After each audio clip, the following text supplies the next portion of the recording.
I'm Sophia Wilkinson, Senior Public and Patient Engagement and Involvement Officer at Oxford Population Health.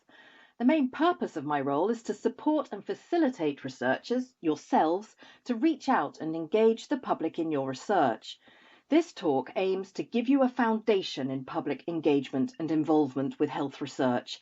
This is to provide the context for the listening series project film and guidance booklet that you'll also find on these web pages. I'll be giving you an overview of what engagement and involvement are in our context, along with why, when, and how to do them. So, first off, to the overview. Public and patient engagement and involvement are all about the exchange of information, knowledge, and ideas between researchers and non-academic audiences around the design, the implementation, and dissemination of research, the whole research cycle. Broadly speaking, the purpose of doing engagement and involvement is to inform and inspire lay audiences, to consult and listen to public views about research and research topics, and to collaborate with the public. This is different to people's participation in research. This is not about people being the subjects or objects of your research, although their engagement may lead to this. Why would you want to do this? Well, there are a host of benefits for researchers and those who are engaged and involved. For example, it can help to ensure that the right research gets done. It makes research better and relevant to patients. It can support the recruitment of people into research studies by making research more easily understandable and accessible. Engagement and involvement can help with communication with non-academic audiences. It can help to inspire the next generation of scientists. It can support behaviour change. The public can also help you to solve ethical dilemmas. Engaging with the public can also create greater impact, supporting the dissemination of those research results beyond academic journals. Engagement and involvement also encourages accountability. A lot of research funding comes from the taxpayer, therefore they have a right to have a say in how their money is spent.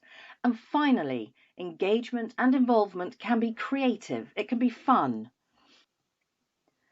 Let's look more closely now at the terms engagement and involvement. What do these mean in the context of health research? Is there actually a difference between the two?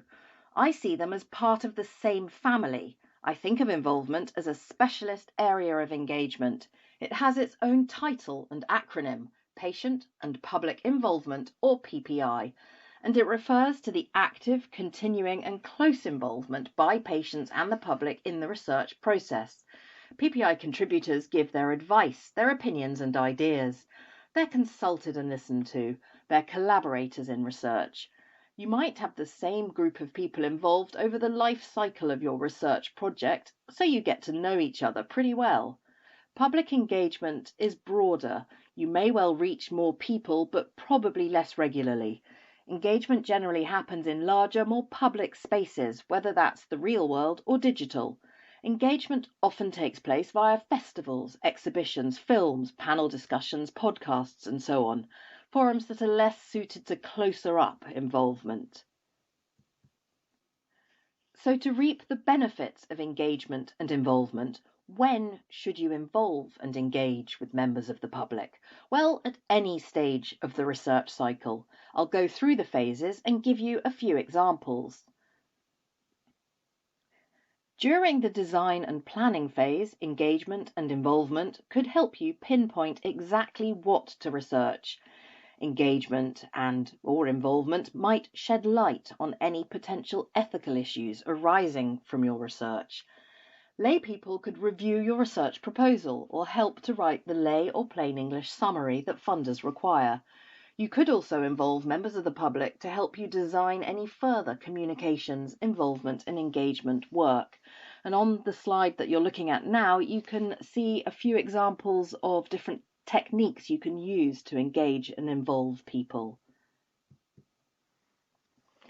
During the implementation phase, public engagement and involvement can support the recruitment of participants to your research. PPI representatives can co-develop or review any communication materials relating to your research, or suggest good ways to advertise or review your research instruments to make sure they're acceptable to participants. And you could carry out public events or engage via social media platforms to explain your research and to attract participants. You probably won't do much engaging during the completion and analysis phase, though lay people can be a help with the interpretation of your data. They could help shed light on the reasons for particular results or observations. Finally, the results phase, an opportunity for a lot of engagement.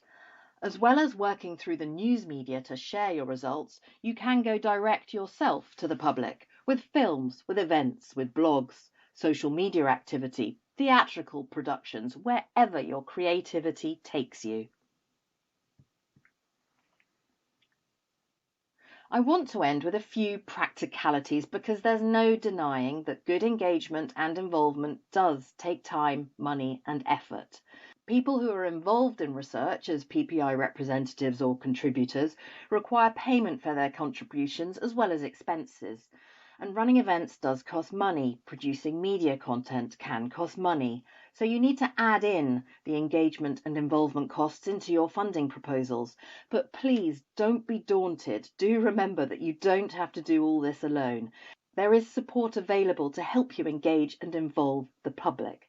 As well as me, there are other engagement and involvement colleagues at the university who can help. Thank you so much for listening, and please do go on now and watch the film.